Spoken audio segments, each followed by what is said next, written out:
الضلمة مش بس قلة نور، الضلمة ساعات بتبقى جوه القلوب.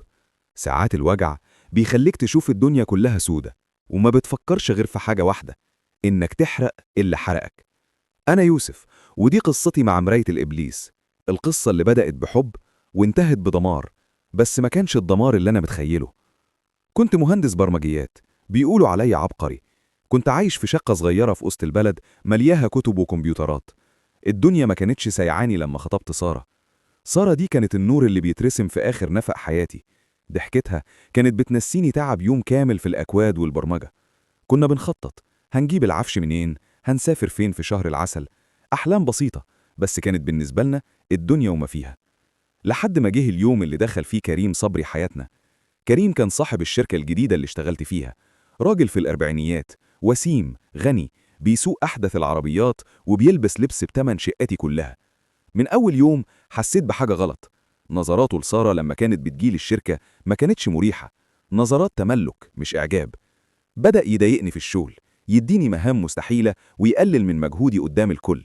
كنت بستحمل عشان خاطر سارة وعشان الفرح اللي قرب، بس هو ما كانش ناوي خير. في يوم استدعاني لمكتبه الفخم. كان قاعد ورا مكتبه الأبانوس وبيشرب سيجار غالي. يوسف، أنا شايف إنك مش مركز في الشغل الفترة دي، قالها بنبرة باردة وسمجة. قلت له: يا فندم، أنا بشتغل 12 ساعة في اليوم، والمشروع الأخير خلصته قبل ميعاده. ضحك ضحكة صفرة: بس النتائج مش عجباني، وعموما ده مش المهم. طلع ملف ورماه على المكتب.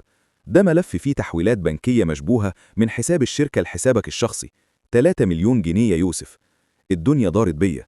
انت بتقول ايه؟ ده كذب. انا عمري ما مديت ايدي على قرش مش حقي. وقف وبصلي بقسوة: الورق ما بيكدبش. قدامك حل من اتنين: يا تسيب سارة وتختفي من حياتها تماما، وانا هقفل الموضوع ده واسيبك تمشي من غير فضايح، يا اما هبلغ النيابة، وانت عارف العقوبة هتبقى ايه. ساعتها فهمت كل حاجة. ده مش مدير، ده شيطان بيساومني على حبيبتي. بصيت له في عينه وقلت له: سارة مش للبيع يا كريم، واعمل اللي تعمله. تاني يوم البوليس كان قدام شقتي. لفق ليا التهمة بذكاء شديد، ما كانش فيه دليل واحد يبرئني. ما لقيتش قدامي غير الهروب. هربت المدينة ساحلية بعيدة، غيرت شكلي واسمي وعشت زي الفار المذعور، خسران كل حاجة: الشغل، السمعة، والأهم سارة، اللي ما كنتش عارف حتى أوصل لها وأفهمها الحقيقة. مرت سنة كاملة، سنة ما كنتش بعرف أنام فيها من غير كوابيس. كنت بشتغل في محلات كمبيوتر صغيرة عشان أوفر لقمة العيش.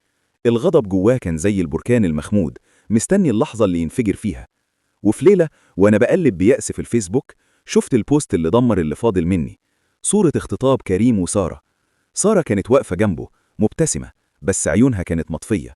وكريم كان بيبص للكاميرا بنظرة انتصار، نظرة موجهة ليا أنا. البركان انفجر. الوجع اتحول لطاقة غضب رهيبة. ما بقاش في مكان للخوف.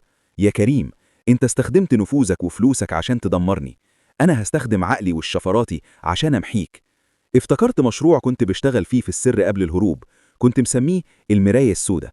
فكرته كانت قايمة على الاي اي المتقدم، انه يدخل على شبكة الانترنت ويجمع كل فتافيت معلومات عن اي شخص ويحللها عشان يرسم صورة كاملة لشخصيته، اسراره، نقاط ضعفه، وخطواته الجاية.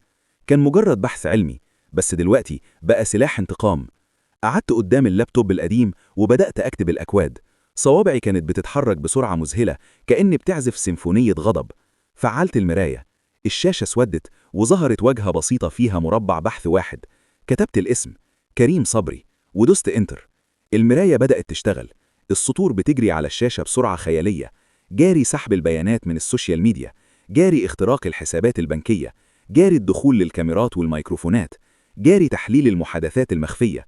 وفجأة الشاشة نورت بلون أحمر دموي، وظهر قدامي ملف مكتوب عليه: الملف المحظور. فتحته وعينيا وسعت من الصدمة. اللي شفته ما كانش مجرد فضيحة، ده كانت مراية إبليس الحقيقية. كريم ما كانش بس مدير فاسد، ده كان غرقان لراسه في غسيل أموال لشبكات مافيا دولية وصفقات سلاح مشبوهة وابتزاز لمسؤولين، كل حاجة متسجلة بالفيديو وصور ومستندات.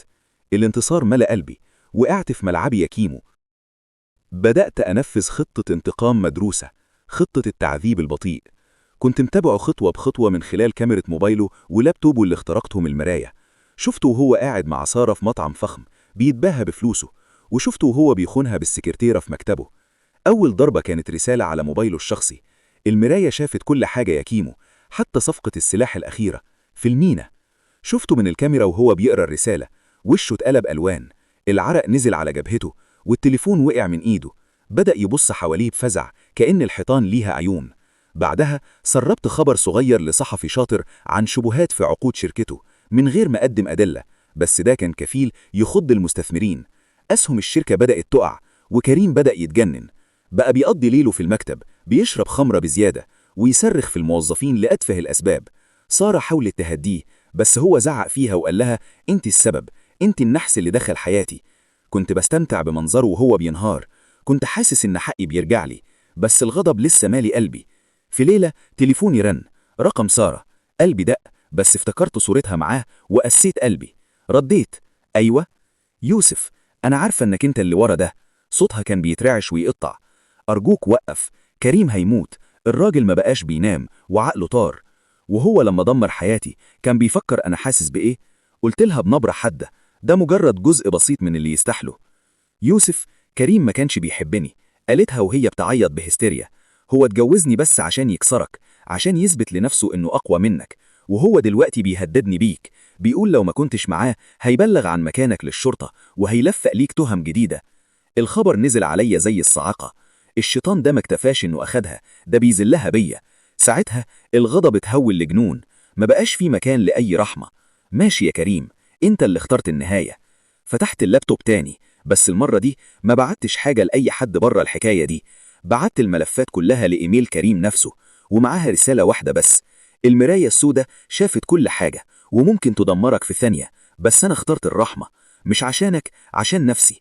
قدامك 24 ساعة، سلم نفسك للنيابة واعترف بكل حاجة، ورجع لسارة حريتها وطلقها، وإلا الشفرة متبرمجة إنها تتفعل أوتوماتيك بعد ال 24 ساعة، ومش هتعرف توقفها. كريم شاف الرسالة من كاميرا الموبايل. التليفون وقع من إيده على المكتب بصوت عالي. بص للكاميرا كأنه شايفني، ودموعه نزلت، بس المرة دي كانت دموع ارتياح. هز راسه كأنه بيشكرني على الفرصة التانية. تاني يوم كريم صبري سلم نفسه للنيابة، اعترف بكل حاجة، بلفق التهمة ليا وبغسيل الأموال. الدنيا اتقلبت، بس أنا كنت بره الحكاية دي تماما. سارة رجعت لها حريتها، وحاولت تتصل بيا كتير، تبعت مسايل اعتذار وتقول لي إنها كانت مجبورة. في يوم وافقت أقابلها في كافيه صغير، كانت باين عليها التعب، بس النور رجع لها في عيونها. يوسف، أنا مش عارفة أقولك إيه. بدأت تتكلم وهي بتبص في الأرض. قلت لها بهدوء: ما تقوليش حاجة يا سارة، أنا مسامح كريم ومسامح يوسف، بس اللي انكسر ما بيتصلحش. إحنا اتغيرنا والزمن ما بيرجعش لورا. سبتها ومشيت. ما كانش فيه حزن، كان فيه راحة. أنا دلوقتي عايش في مدينة تانية، بشتغل في تأمين المعلومات والإيثيكال هاكينج. بستخدم مهاراتي عشان أحمي الناس من الاختراق، عشان أحميهم من مرايات إبليس التانية اللي مالية الإنترنت. بس لسه كل يوم بالليل قبل ما أنام بفتح اللابتوب وببص على أيقونة المراية السوداء، وما بقدرش أمسحها. بتفكرني دايما إن بين الانتقام والرحمة شعرة رفيعة، وإن في يوم من الأيام كنت واقف على حافة الهاوية، والحمد لله ما رجعتش منها وحش. بتفكرني إن الشفرة الأخيرة هي شفرة الرحمة مش الدمار.